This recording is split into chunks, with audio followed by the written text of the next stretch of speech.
Hey everybody, listen up. I got mega huge news. Meat Eater Live is heading back out on the road. That's right. Join me and the crew. Clay Newcomb, Cal, Yanni, Spencer's going to be there. Phil the Engineer's going to be there. Meat Eater Live, headed back out. Now, when you get every ticket, okay, every ticket you buy, you get a signed copy of our new Meat Eater Outdoor Cookbook. This tour is celebrating the release of the book. Buy a ticket, get a signed copy, Meat Eater Outdoor Cookbook, wild game recipes for the grill, smoker, camp stove, and campfire, which I'll point out is a $38 value. Here's where we're going to go. April 23rd, the Mesa Art Center in Mesa, Arizona. April 24, the Balboa Theater in San Diego. April 25, the Grove in Anaheim, California. April 27, the Crest Theater in Sacramento. April 29, the Union in Salt Lake City. April 30, the Egyptian in Boise. May 1, the Wilma Theater in Missoula. May 2, the Bing Crosby Theater in Spokane, Washington. May 4, Revolution Hall in Portland, Oregon. And May 5, the last day of the tour, Pantages Theater in Tacoma, Washington. For tickets and more information, visit the events page at themeateater.com. Hope to see you at the show. Fly fishing for tarpon might be the most egregious example of fishing excess on the planet. So I don't know if you guys know the science behind a maxi pad. Rocking to the top too quickly can be dangerous. Just ask the Greek dude with the wax wings or the kids in crisscross. But once you figure all that out, then you can just sit back with a beer. Bent! Good morning, degenerate anglers. Welcome to Bent, the fishing podcast that will not judge you for eating 2 of the 3 sandwiches you packed for lunch before 8 a.m. I'm Joe Cermelli. I'm Miles Nolte, and yeah, why does that happen? Like, why are you always starving at 5 a.m. on a fishing trip? Like clockwork, dude. People are like, why you got 3 sandwiches? And I'm like, because I'm going to eat 2 of them before we break the inlet. It always happens. Yep. And I mean, I also think that disgustingly delicious road snacks are a mandatory thing to bring on any good fishing trip. I got to have them. Yeah, absolutely. I personally am a 7-Eleven go-go Tacato kind of guy. Is that how that's pronounced? It's like Tacato. Tacato? I always say Tacato. Give me 2 Tacatos, the Philly cheesesteak one, and they're rolling right next to the hot dog on the spinny thing there, so they get infused with some of that wiener essence, you know. And I also, you know what else I love is bacon jerky, which is stupid because it's just a bag of bacon. There's really no jerky, you know. But how about you? What do you grab? Oh man, I am drawn to that greasy hot case like a moth to a myocardial infarction flame, dude. Ugh. And for as much as I love a jalapeno corn dog that's been roasted lovingly under a heat lamp for 36 hours, I'm not willing to compromise when it comes to coffee. Mm-hmm. I mean, all right, okay, I am willing to compromise if I have to. Like, if I don't have other options, I will swig down some thin bitter brew just for the caffeine, but I won't enjoy it. Well, thankfully, Miles, you don't have to, because as a reminder, this podcast is, in fact, entirely fueled by Black Rifle Coffee, and they have you covered no matter what your coffee needs. Whether you're indulging in a nice bougie pour-over on a lazy Sunday morning or mixing up a quick dose of the instant before sprinting out the door on a Tuesday, Black Rifle will keep you flush with brew that's not only caffeinated, but very tasty. That is accurate, and with their coffee club, you can just sign up for what you want, and they'll make sure you never run out. Go to blackriflecoffee.com/meateater to scratch your every last Java itch today. Use the code MeatEater at checkout, and they'll even take 20% off your order. Did you say Java itch? That's some shit that might require Lotrimin, dude. Did you really write that thinking that will help us sell coffee, man? Come on. It's a play on a common idiom, all right? You're the only one thinking about down south rash. False. The rest of us are, most people don't have their head there. We're just kicking back, enjoying our delicious coffee, and we do not appreciate your filthy interjections. Anyway, that's probably enough of that. We're supposedly here to talk about fishing, but I'm looking at the set list here in front of me, and it actually seems like we're going to stick with fungal infections, metaphorically speaking, at least for the next few minutes, because we are leading off this week's show with my least favorite segment of all time. Fungal infections. That was well put. I like that. But Miles is right. He's back, ladies and gentlemen, the one and only Lance V. And look, okay, we know that he can be kind of grating, all right? We get it. We know that Lance is not what anyone imagines when they, I don't know, say gaze into the face of their newborn child and picture a successful, prosperous, and productive future. But look, he is a reality, like it or not. Internet culture is alive and well, and fishing is not immune. And in fact, as listener Mike Mancini put it, this is a quote now, "I am humbly requesting that you keep Lance V. I hate that guy. He's the absolute worst. And he's the perfect embodiment of what y'all are not. I love, in all caps, to hate, in all caps, that guy, and he needs to stay. Mike, this trolling with Lance is for you, buddy." From the land, to the boat, to the lake, to the sea, f***ing up the internet with your boy Lance V. What's happening, qualified captains? It's your favorite internet fishing guru, Lance V, here to aid you in continuing education about killing it as an online angler. This week, we have a deep question from Josh Y, who writes, "Guys, come on. This Lance V guy is a freaking chucklehead, but if you had to pick just one Instagram filter, what would it be?" I have to be honest, Josh, I didn't want to answer this question. In my opinion, this information is so powerful that it can shave years off your pursuit of internet greatness, and rocketing to the top too quickly can be dangerous. Just ask the Greek dude with the wax wings or the kids in crisscross who spent decades in therapy to overcome their desire to wear their pants backwards. Hashtag Daddy Mac. But I decided to go for it, so brace yourselves. The answer is Hefe. Listen, I know that was a lot to take in. Many of you are probably in shock right now. Don't torture yourself for all the mediocre fish photos you posted using Ludwig or Perpetua. Those wasted opportunities to grow your social media presence. You didn't know. You were so sure using Nashville on that tight shot of a Bass Pro brand crankbait would take your post from worthless to art. That your 10 followers would say, "My God, it's breathtaking." You were absolutely positive the slightly washed out look of Lark was perfect for another sunrise over the Pay Lake photo. And you were so wrong. But I'm here to tell you it's okay. We all make mistakes. Hashtag heal with me. Hefe is the answer. It's always been the answer, and you need not understand why. The details come with similar consequences to figuring out who killed JFK or whether Vanilla Ice knowingly sampled that Queen song in Ice Ice Baby. Listen, I've already told you too much, and I fear divulging further information about the powers of Hefe could lead to issues regarding my personal safety, or worse, a loss of sponsorship opportunities with hashtag Knights of Columbus. Josh, you're welcome, but I want to make it clear I take no responsibility for how you or anyone else uses this information. Hashtag risk factor. Lance actually gave me something to think about this time. He really found a soulful place this week. I feel like we discovered some hidden wellspring of depth that none of us ever knew existed in young Lance there. It's almost like we're trying to hint at a more interesting and significant character so we can disappoint everyone for our own amusement in a subsequent episode. Or maybe Lance will surprise all of us with his development over time. It's like a slow process. You'll just have to keep tuning in to see what happens, because as long as you guys keep sending questions to bent@themeateater.com for Lance, we'll keep passing them on to him, and he'll keep answering them a week or two after his deadline passes. Mm-hmm. That's how he rolls. Yep.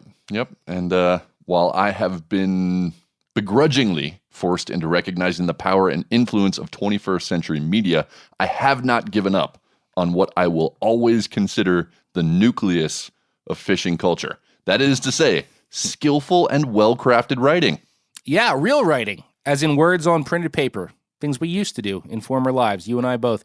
Every so often, we bring you our book recommendations. And this week, Miles is reviewing a brand spanking new title penned by one of our favorite authors, who also happens to be a buddy of ours as well. It's time for Frickin' Philistines.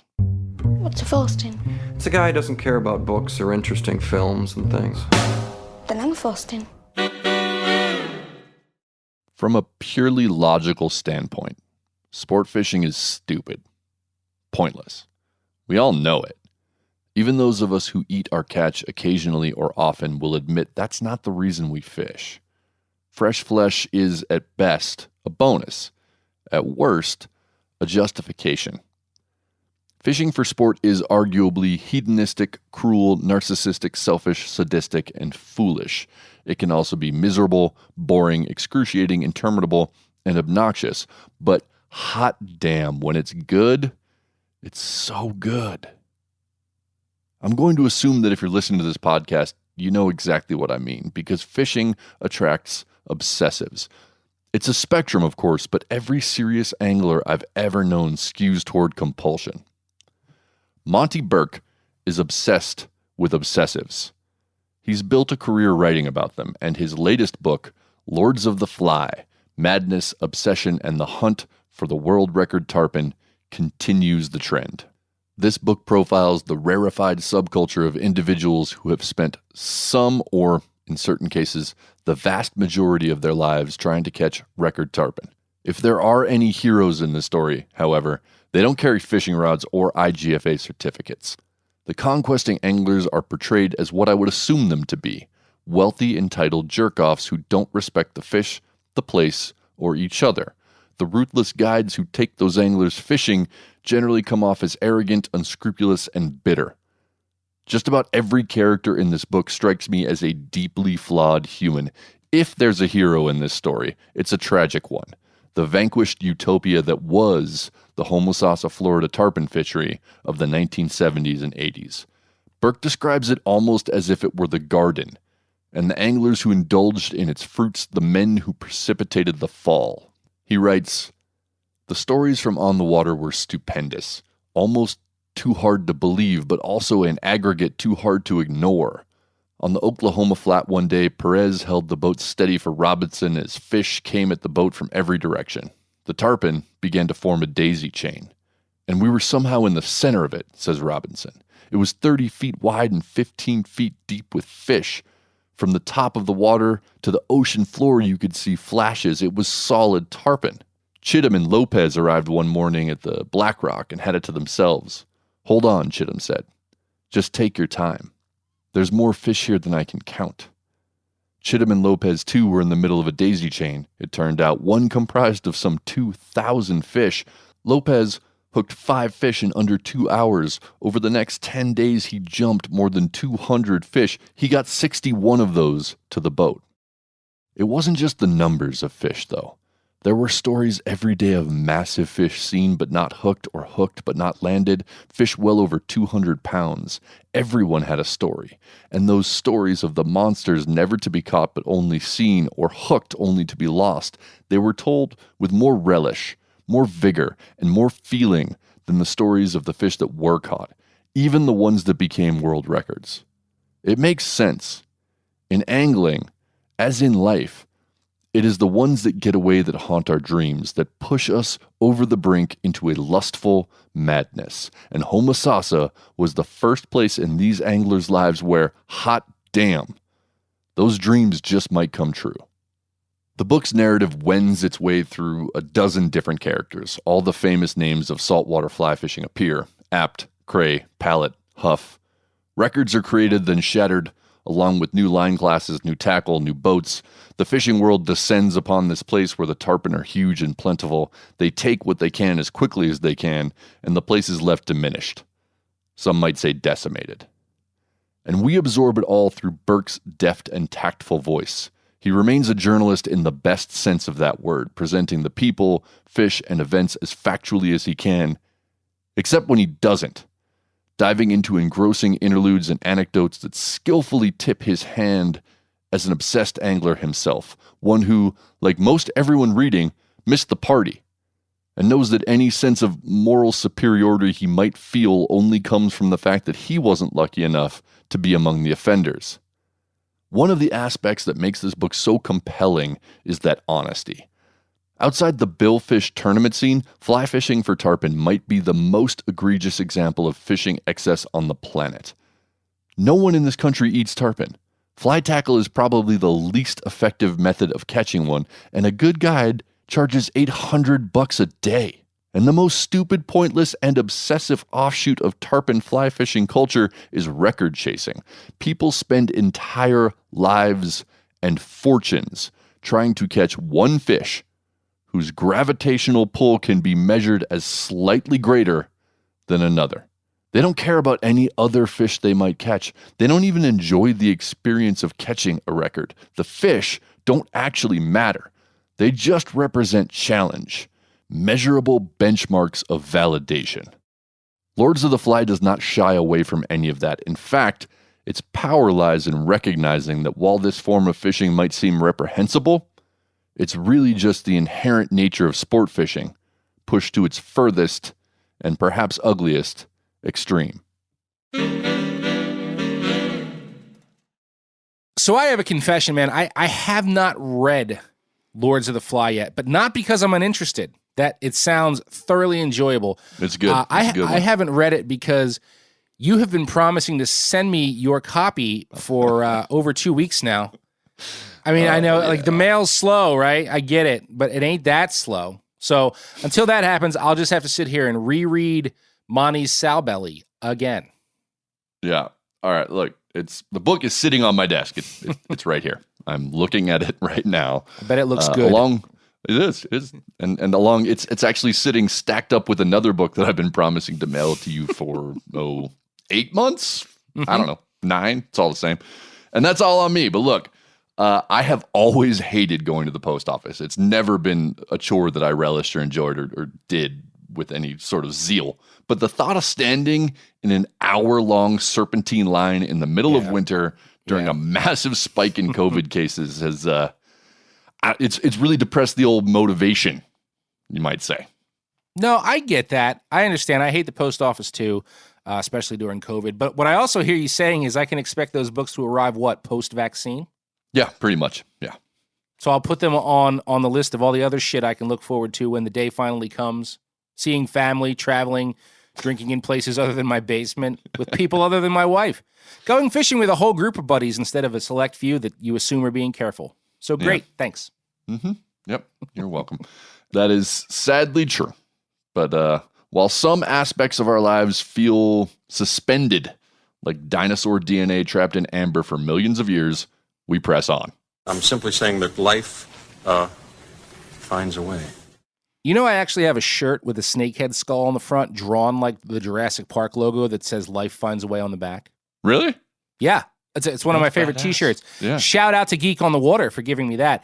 Anyway, one thing that is certainly pressed on this year is news, but we don't bring you the same horrible, divisive news you might find elsewhere. Here at Bent, we bring you something that just about all of us can come together on, except me and Miles, of course, who are trying to vanquish each other. It's time for Fish News.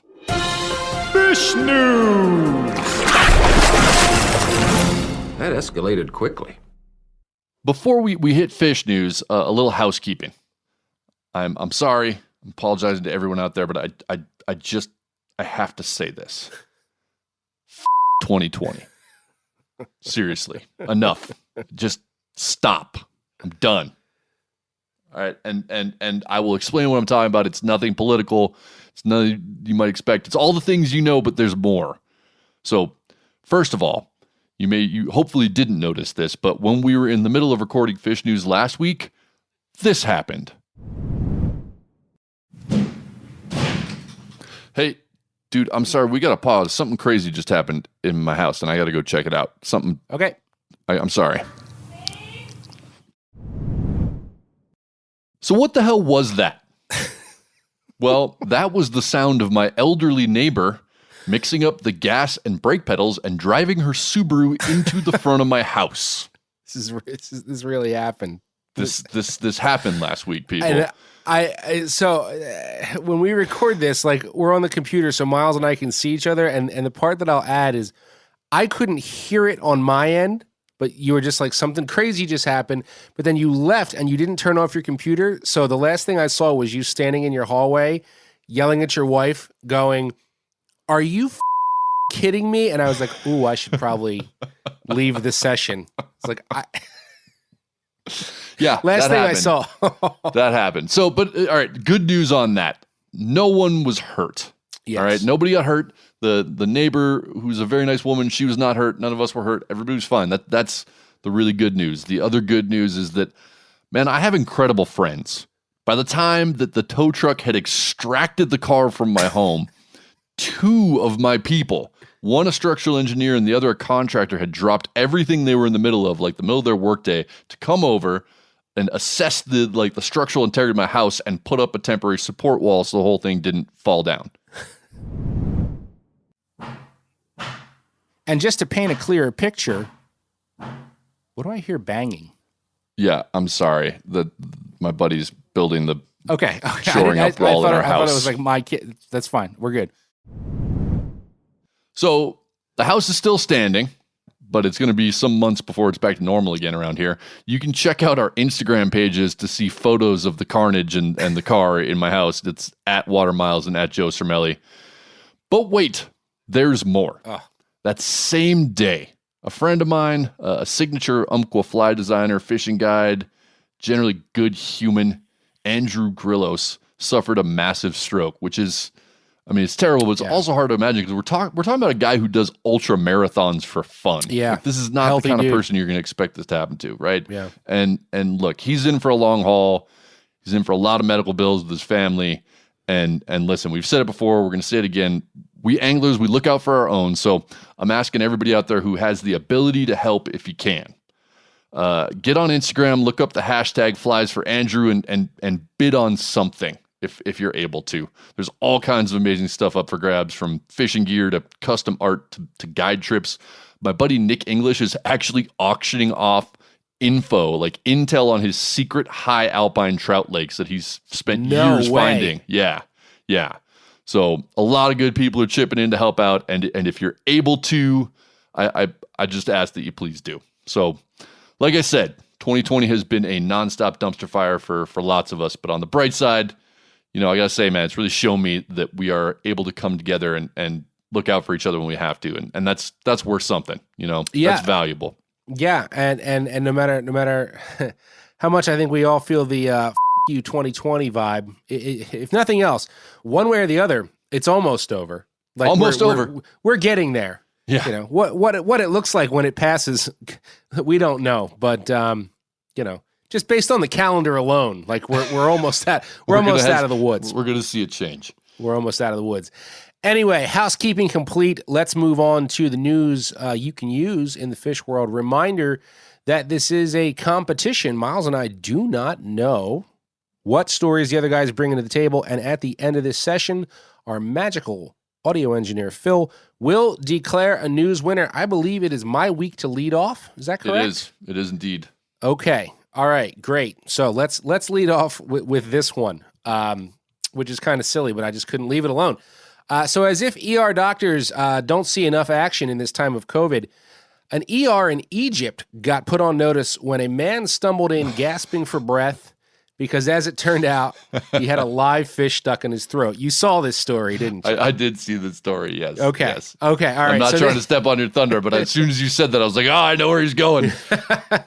It's a very me kind of story. It comes to us from TMZ, which is the news equivalent of the Urban Dictionary, but still... from the story, and when I say from the story, this is literally written like text messages. Like that's how their shit is written. So anyway, journalism at its finest, people. Exactly. A guy who went fishing in Egypt got more than he bargained for when his catch for the day tried going down his gullet before he could even fry it up. ... And it almost killed him. This what a lead, man. This went down last week near Beni Suef, about 90 miles south of Cairo, when this poor fella came stumbling into an ER down there, gasping for breath and unable to speak. He obviously had something funky in his throat, and that thing, it turned out, was a live fish. Doctors diagnosed the blockage in his windpipe after running him through an X-ray and other tests, and then immediately got to work in extracting the damn thing with some tools. TMZ. Says, word is... Did you watch the video? I did. We'll get to the video in a sec. There is a video. Okay. The word is the guy was okay after all, but as for how this happened in the first place, bizarre to say the least. Apparently, This dude caught this tiny fish and put it between his teeth to free up his hands so he could attend to another fish he had on the line. And I'm still quoting here. This little bastard started squirming and broke free from his jaw's grasp and went swimming in the dude's mouth. So I tried to get a species ID, but I came up short. Right, this hard story didn't say it, but I looked. I couldn't find a good cross reference. It's a little silver fish with long red fins, maybe 4 inches long, and it kind of looks like a tilapia, I think, or some kind of Call it a brim. Yeah, who knows? They got all kinds of weird shit down there. But as Miles brought up, there's a video. Did you watch the video? I chose not to. I was like, I don't need to see that. Honestly, man, it was rather anticlimactic. Like it's just the dude laying there with his mouth wide open and him wincing, and a bunch of doctors who are dressed in like street clothes, like nightclubbing clothes, saying suction, suction, suction, suction, suction, and then out it pops. Just completely anticlimactic. But I got to say, as bonehead as that move might be, holding a fish between your teeth, like I kind of get that, right? Like I totally. I've swallowed a split shot or two. I was holding in my teeth because both hands were needed to unsnarl a bird's nest. You know what I mean? Like in the heat of the moment while fishing, the mouth can become a third hand. And the only other thing that popped into my head was I would rather suffer through almost choking on a live fish, having it in my throat, than like deal with when them kangaroo jobbers swims up the pee hole. Oh yeah, yeah. So no, that's. It's a better outcome than that. Yeah, I saw the same one, and TMZ being a bastion of journalism, and I just had a feeling you were going to take this one. So I was like, I'm going to leave that one for Joe. That does not speak very highly of me. Like you're like, oh shit, it's got Joe written all over it. The trash from TMZ. Thanks. I'll be over here at some scientific journal. I didn't get that sciencey this time. In fact, my first story is not sciencey at all, but it doesn't involve anybody almost choking on a fish. It does involve some conflict and some drama around fishing, though. Okay. So there is a brouhaha going on in my home state. Okay. Beach anglers and swimmers have been getting into scraps at one of Hawaii's most popular beaches. Ala Moana Beach Park it's like this little oasis right in the middle of the island of Oahu's south shore, and that's the populated area. Okay. Of the Hawaiian Islands. That's where Honolulu, the capital city, is, which is a significant city, and Waikiki, which is a very popular and very crowded swimming and surfing beach. So fishing at Waikiki Beach has been outlawed for a long time. And if you've ever been there, like that makes perfect sense, right? It's so crowded there with so many tourists and so many swimmers and surfers, it would be nearly impossible to cast a line without hooking or entangling someone. And, tourists don't like that. Sure. No, it makes perfect sense, but I'm just laughing to myself thinking of like all the ass hats at the Jersey Shore on 4th of July weekend. Like, dude's still going to throw a mullet rig like between the swimming beach, like at the swimming beach. But anyway, go ahead. They're smarter in Hawaii. I mean, it's just been regulated there, right? And that's the thing. Like, they live on tourism and they live on that beach. Yep. So they said no. And I have to say, I have seen some tanker bonefish cruising around Waikiki Beach, and it's super frustrating because they're just like so arrogant and nonchalant. Like, you can't touch me, dude. Yeah. What are you going to do? Yep. But I mean, so that's a little frustrating. But again, it's understandable. I wouldn't want to fish there. That's a bad thing. And other beaches in that same area have been seeing more and more regulations imposed on fishing because it's a popular zone. But Ala Moana has always allowed anglers, and it's never really been much of a problem.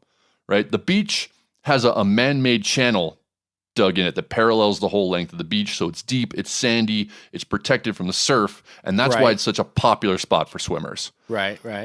So in the past, fishermen have just avoided that area because, for one, it's crowded, but more importantly, it's rarely been productive, and they focus on the rocks just to the east in an area called Magic Island. But this year, with COVID, Hawaii's had beach closures and a travel ban and just a general lack of activity in that channel. And so these huge schools of bait fish have moved in. Yep. Like big ones. Yep. And of course, larger predatory fish have followed. And now so have all the anglers. And dude, some of the photos I saw, it looks like the whole thing is just devolved into utter chaos. It's like, so picture combat fishing, right? And your standard combat fishing. I know it well, yeah. You got rods lined up, 4-6 feet apart, maybe the whole length of the beach. But then just throw in hordes of swimmers and kayakers and paddleboarders all over the water where they're casting. And I guess people have started cutting lines and just like throwing lines out of their way. Fights have broken out. Several swimmers report getting snagged by hooks. Like it's ugly. So now the state DNR is trying to come up with a solution, and that means regulations. Either they're going to close the beach to fishing entirely, or they're going to limit fishing to certain areas. And that looks like, what that means is that South Shore anglers are going to lose more access. And it's just disappointing, man. It's a very tangled web. Yeah. But look, I don't want to fish there. Like, that's not my scene. I'm not going to, that's not the place I'm going to go fishing. You don't want to deny somebody else if that's their spot, though. If that's what they have in their hometown, that's where they go. I just wish people could be a little more civil to each other and not need the state to come in and tell them, like, okay, you can fish here, but don't hook the people. Like, I wish there could just be some basic communication and we could figure this out on our own. I realize that that's not how it's going to work, but it's just like part of a general trend I think we're seeing all over the place. And it's disappointing, like I said. And the irony on this particular one, though, is that by next year, this probably isn't going to matter, right? The tourists are going to come back. All the people are going to come back. The bait fish are going to get pushed out. And the conditions are going to go back to being what they used to be. But the rules and regulations are going to be in place then. Like that access is going to be gone. Well, but you just said something there, and that's kind of like the mental note I'm taking here. So, by next year, the pandemic hopefully has gone away, and the big fish will leave the area again. But if it's as chaotic as you're saying it is now, so I get it, right? It was low traffic throughout the whole pandemic. Big fish move in to cut, eat the bait. And there were a handful of dudes who got in on that first and were like, oh, shit. Oh, it's happening. Oh. But if it's as nuts as you're saying it is now, dude, how good can it still be? Isn't that like the instant angling buzzkill? Like, totally. You got there. So what are they even fighting over? Like, are they still ripping trevallies out of there, like, 10 a day? Or is it still as good as it was in the middle of the pandemic? I don't know, but I would guarantee it's not. I was going to say, clarification, people. I've spoken of the pandemic as though it is past. It is still we're still there in the lockdown, pandemic, middle of the lockdown. But we saw some of that around here in the early spring during striper season. Like, things were real good, and there weren't that many dudes out. And then, as soon as everybody got comfortable, well, then they were out, and those magic bites weren't happening anymore. Yeah. I think it's all over, and that's the thing, right? We're going to end up with a bunch of new rules out of this, and that's just too bad. I think it is. I think it's a loss. Well, overall. I'll also say you never want to see access taken away from anglers. I'm totally with that. At the same time, like, I meant what I said. Like, I see that in the summer with my kids on the beach. It's a crowded beach. And I know the guy's really not trying to hurt anybody, but still, man, is it a great idea to have 2 circle hooks sitting out there on in an area where there's people boogie boarding? Like, no.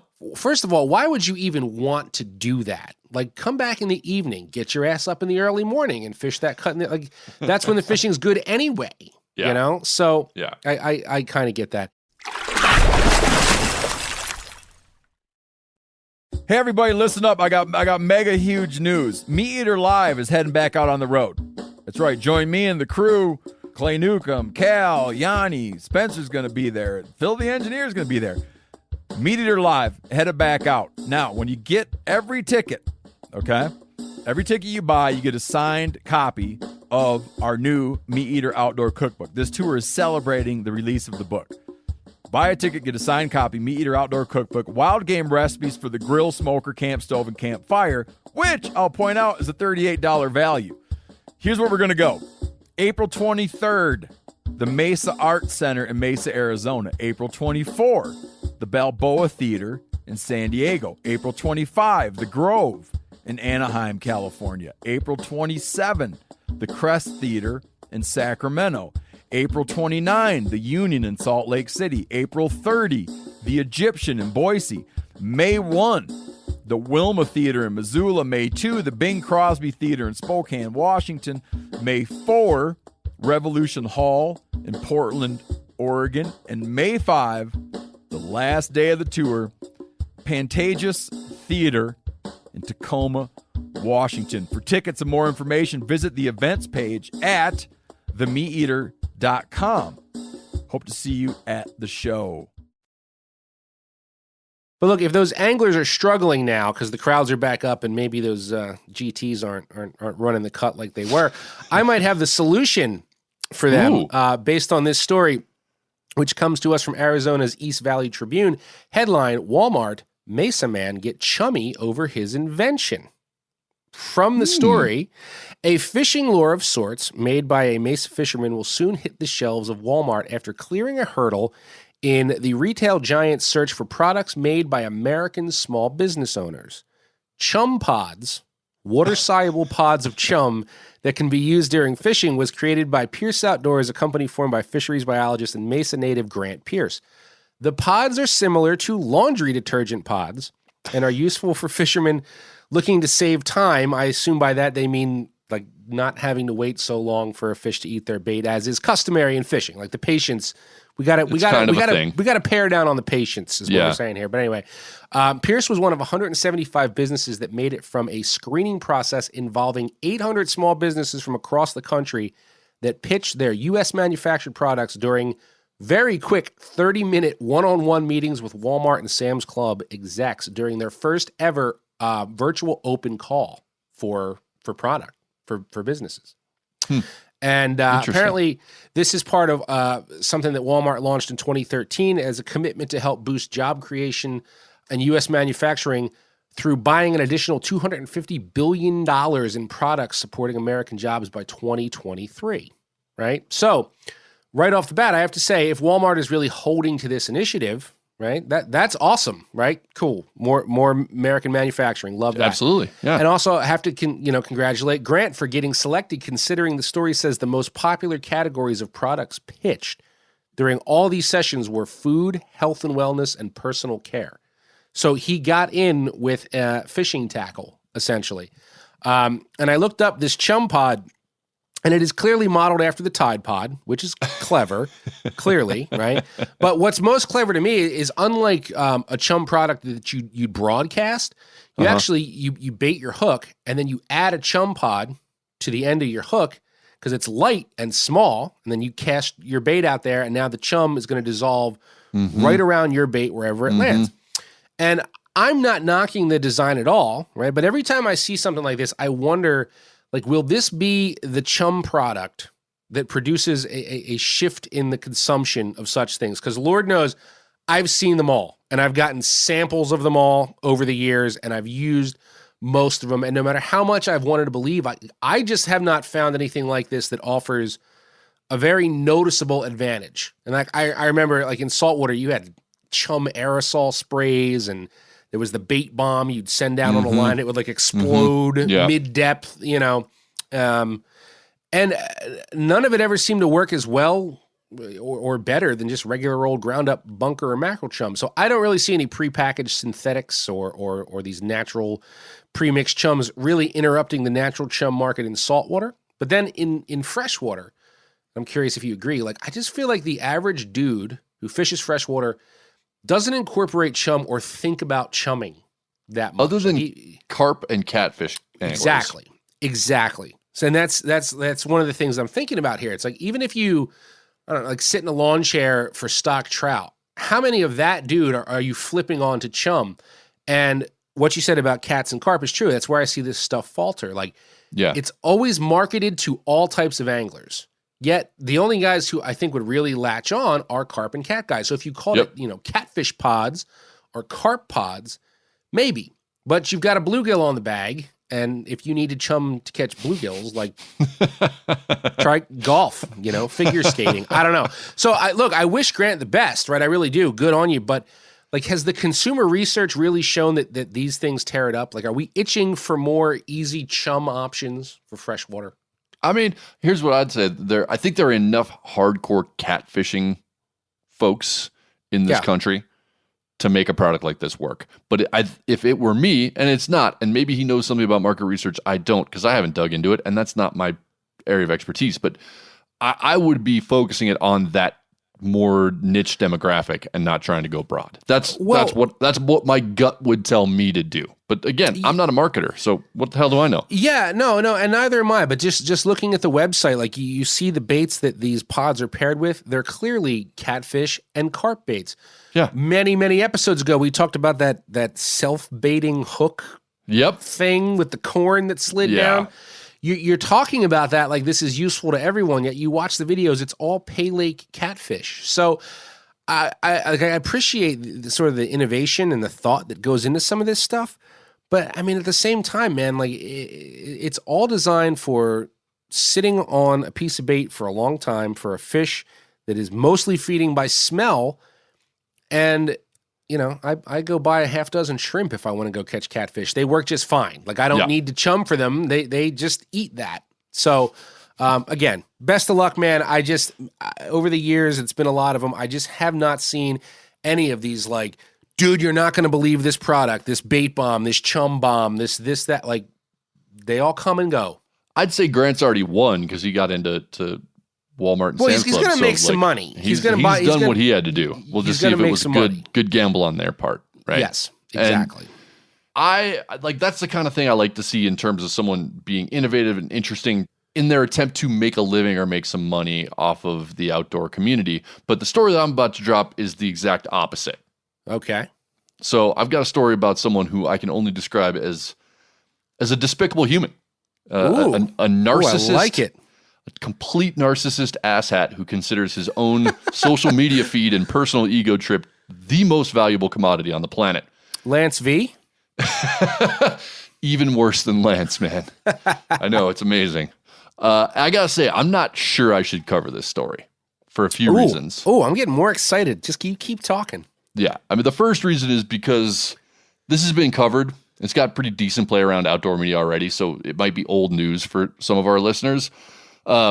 Second, because this walking skid mark has just a vacuous soul that seems like it can only be filled with public attention. And I'm worried that by talking about him further, I'm only giving him what he wants. And third, I'm just generally wary of the culture of outrage that we seem to be embracing, right? Like we're defining ourselves by images and actions that we condemn publicly.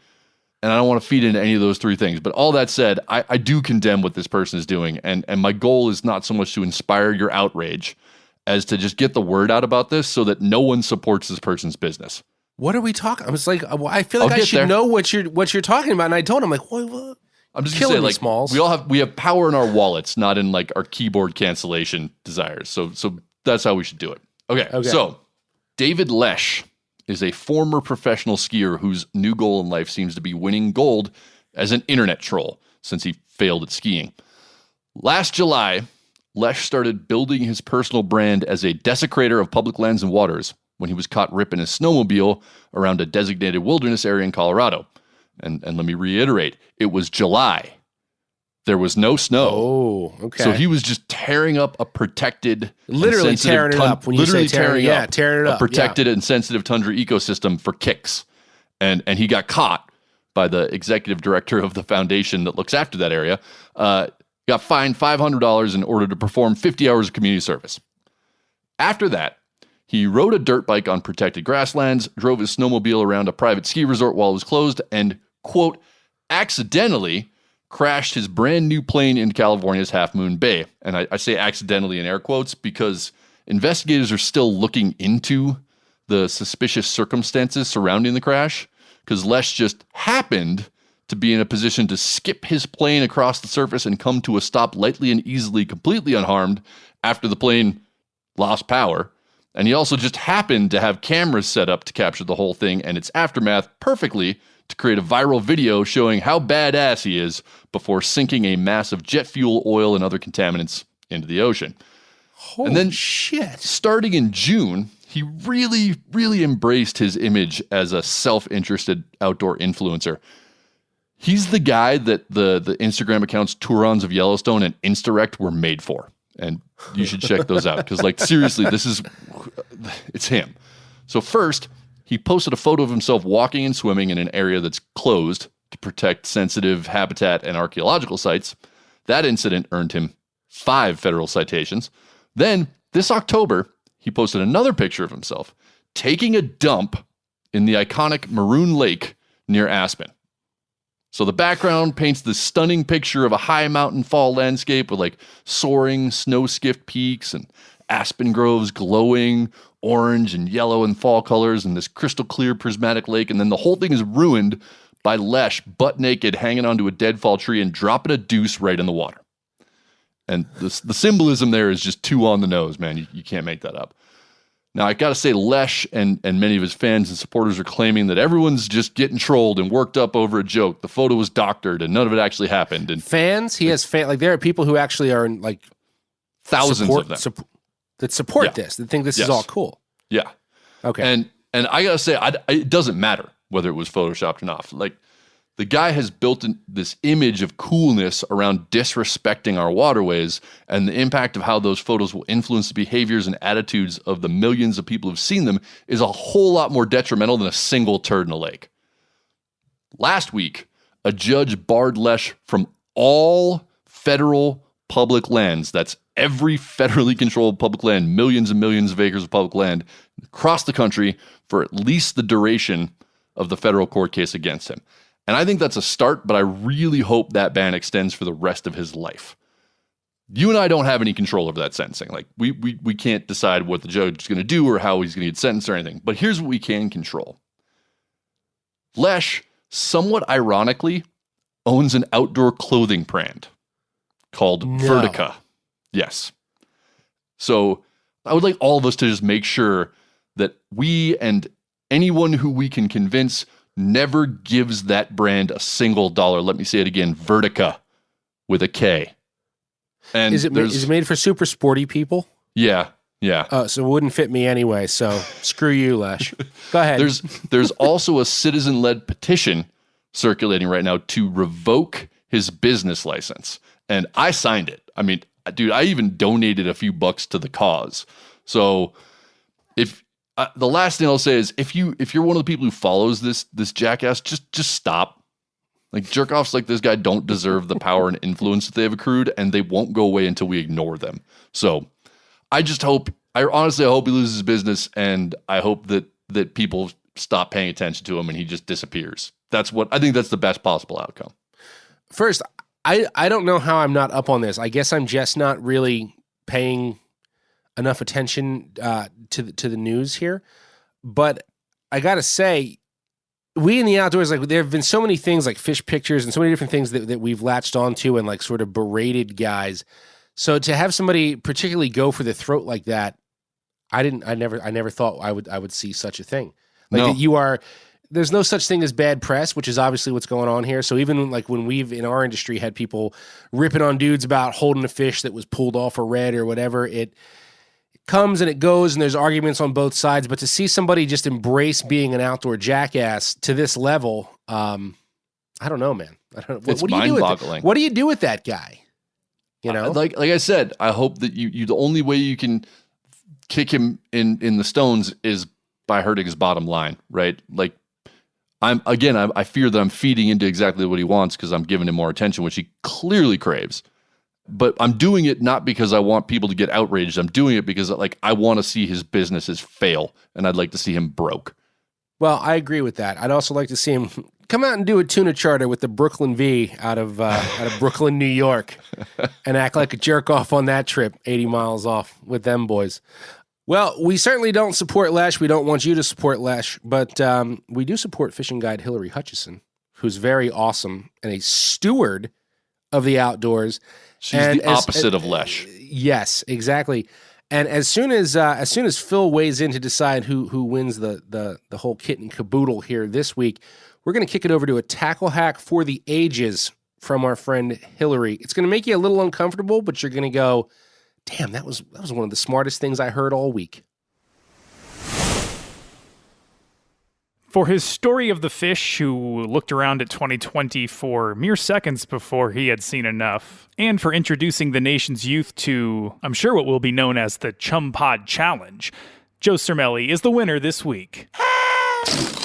Back to the Future Part 2 got a lot wrong about the year 2020. There were definitely not enough pod products, not enough dishwasher pods, Tide pods, Chum pods.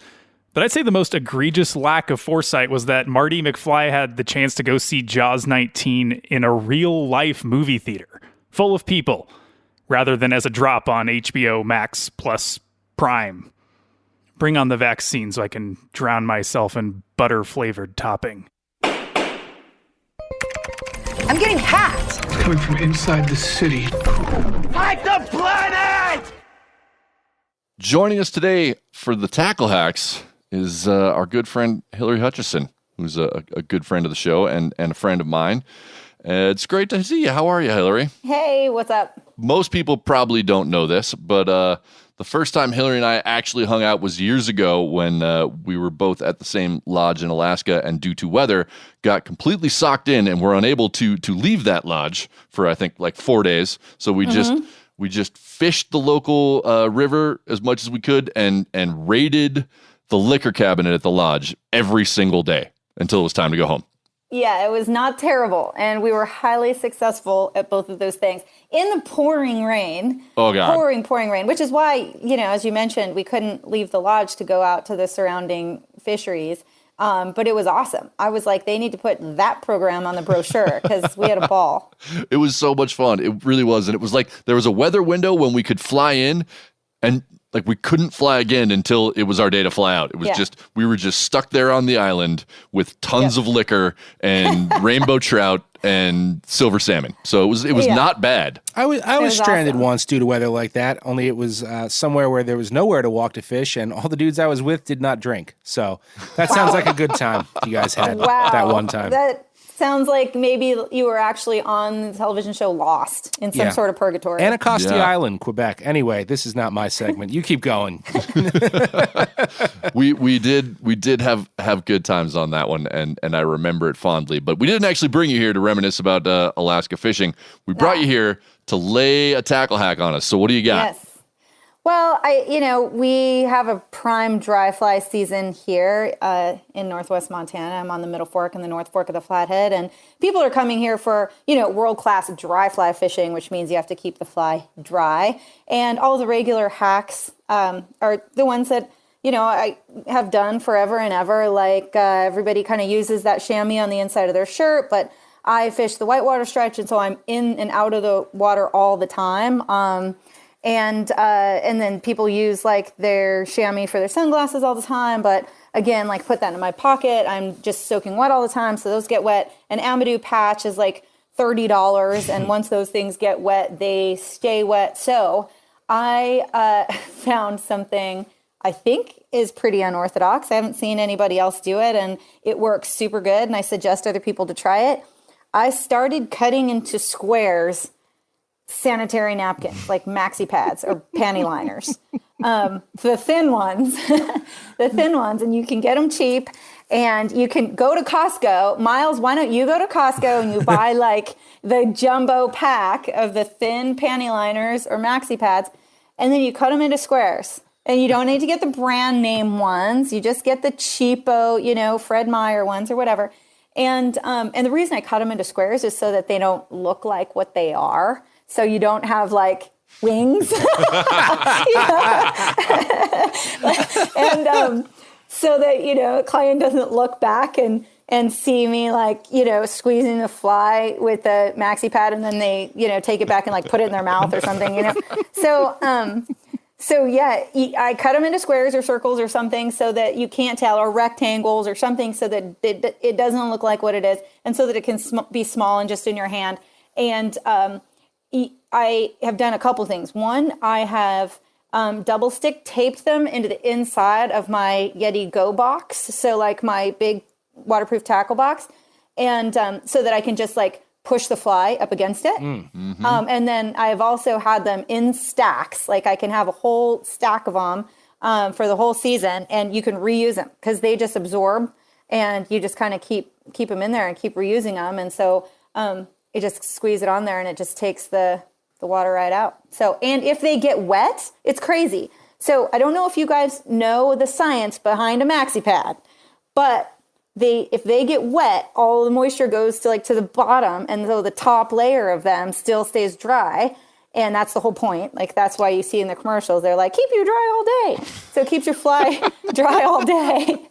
And so unlike the other things, like an Amadou patch or your chamois or whatever, those, once they get wet, they're wet. Once this gets wet, like if you keep it in your pocket and you jump it around, like the bottom of it gets like heavy and kind of stays wet, but the top still works. So you get to continue to use it. So it's a good one. I know it sounds weird, and I can't wait to like fish with some of my buddies in Southwest Montana who are just like a man's man, and they go buy all the, Maxi Plus. Listen, as unconventional, as weird as you may think that is, it is the best tackle hack we have had yet. By far. Nice. By far. Far and away. Winner. Yep.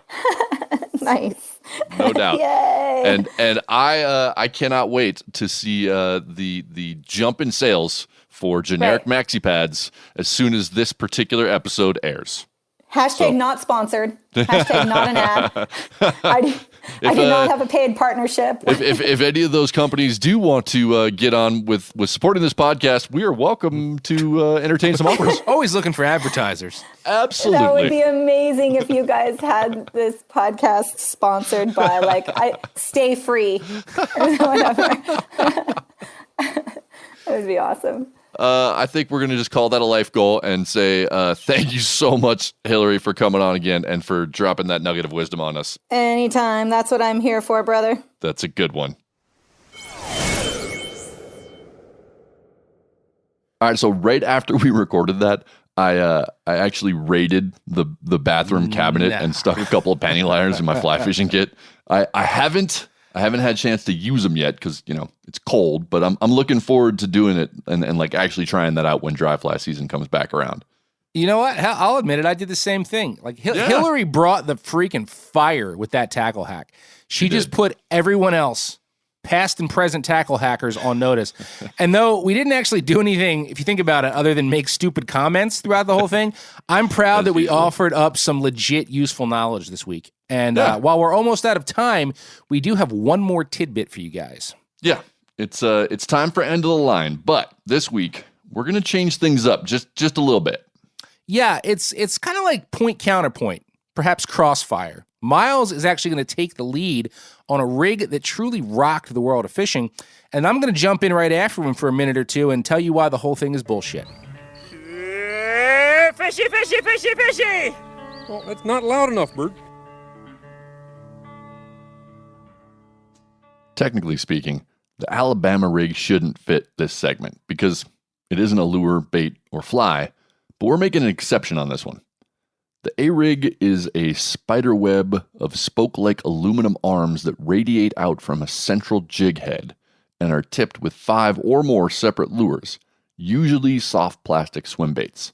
Those aluminum arms can also feature spinner blades in the middle of them, and the resulting morass of conglomerated fish attractors essentially allows anglers to cast and retrieve an entire school of simulated baitfish. Supposedly, and not surprisingly, they can be quite effective.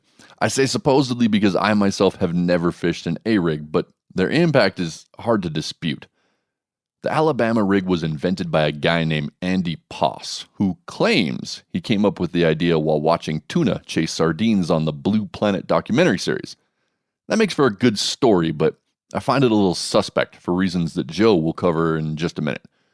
Whatever his inspiration, Poss built a prototype of the rig in his garage in Muscle Shoals, Alabama in July 2011. In October of that same year, professional bass angler Paul Elias had one of Poss's prototypes in the boat with him while competing in an FLW event on Lake Guntersville. Elias wasn't doing so hot at the outset.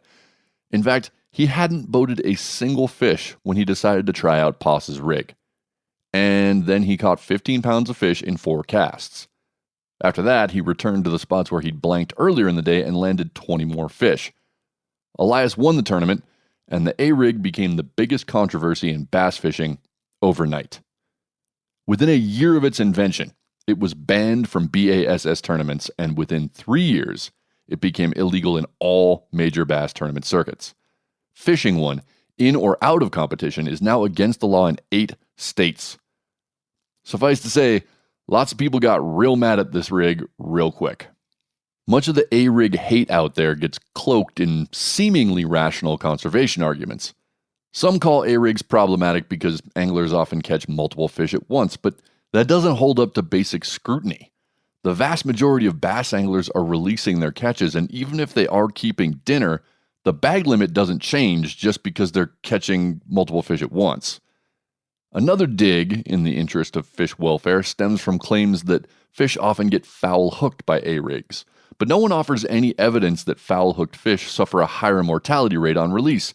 In fact, I'd argue that a wound in the flank or the back is far less detrimental than a hook deep in the mouth, back near the gills, so that one doesn't work for me either. Finally, many states ban these rigs by claiming that they have too many hooks. But those same states have no issue with anglers throwing lures tipped with 3 separate trebles for a total of 9 barbed hook points, and if I have my math right, that's 4 more than on a standard A-rig. Let's just stop with the holier-than-thou conservation cloak and call this what it is. People hate A-rigs because they're seen as too effective, which makes them feel like cheating. Anglers are competitive, so even though fishing isn't baseball, A-rig catches get snubbed like the Barry Bonds home run record. Ultimately, A-rigs are like anchored putters, adhesive football gloves, and laser Speedos. People refuse to use them not because they don't work, but because they think doing so diminishes the sport of fishing, and they view anglers who do use them as morally deficient. But if we can set aside that subjective sense of superiority, I think we'll all recognize that we gotta give Andy Poss credit. Whether we choose to fish A-rigs or not, whether we hate him or not, his invention has had a bigger impact on fishing than anything else in at least a generation. See, I give Andy Poss 0 credit, because as far as me and every other striperman from Maine to Delaware is concerned, the A-rig has existed since the 1950s, or 60s, maybe earlier. We're not 100% sure, okay? But we are sure they were called umbrella rigs, and I'm very sure I hate salty umbrella rigs as much as I hate freshwater A-rigs. According to my research, legend has it a skipper in Montauk, New York, got the idea for the umbrella rig after watching a skipper in Nova Scotia pull strips of beer cans on a metal bar. That was likely for tuna, though, not stripers. So, is this all bullshit? Perhaps, but regardless, salty umbrella rigs have a wingspan of up to 4 feet and can feature a dozen or more rubber shads, surgical tube teasers, or light metal spoons. They were traditionally slow-trolled on wire line, both to help get them deeper and to stand up to the resistance they create, especially after a big cow bass latches on. These days, guys pull umbrella rigs on heavy braid and somehow use that to claim it's more sporting than the wire days. I frankly don't care what you pull an umbrella rig on, I find it boring as hell. Note, I did not say it's ineffective because much like the A-rig, it catches a mess of fish. I also did not say there's no art to slow trolling stripers, because there is. You can't simply heave an umbrella rig overboard and kick back with a beer. You have to know how to adjust the trolling speed based on the current, how to get the rig to the proper depth, and where to actually pull the thing. But once you figure all that out, then you can just sit back with a beer and wait while the boat dribbles along at an obnoxious 2 miles per hour. I'm sorry, but my addiction to stripers comes from the hit. I love seeing one boil on a popper. I love when my live bunker gets nervous and you know he's about to get tail thumped and inhaled. I love the dead stop when I'm reeling a shad around the tip of a jetty. Slow trolling umbrellas robs you of all that good stuff. You just wait for the broomstick to bend in half, grab the rod, and steadily reel in the 300 feet of wire or braid behind the boat. It's no fun, if you ask me, and in my opinion, serves only as a means to get bass in the box, not as a means to enjoy all the sporting qualities they offer. Andy Poss just stole a classic Northeast rig, shrunk it down to a barely castable size, and called it a bass bait, inadvertently creating the only umbrella rig that cannot be fished effectively while drinking a Budweiser or Narragansett.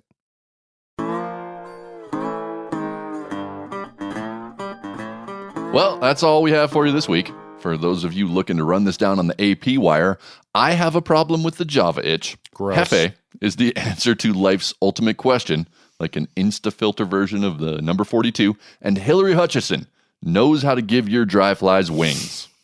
If you enjoyed any of that, help us spread the word. Tell your friends, tell your local tackle shop, give us some stars. And if you're feeling inspired, maybe drop us a line. Send those emails to bent@themeateater.com. Unless, of course, you fish Alabama rigs, in which case, just send it to Miles because I don't really want to hear from you. Until next week, we're hoping you can find some water that's either thawed enough to reel through or frozen enough to walk on. And if not, maybe just catch up on back episodes of the show. And when you run out of those, look up Fishing with John on YouTube. You'll thank me later.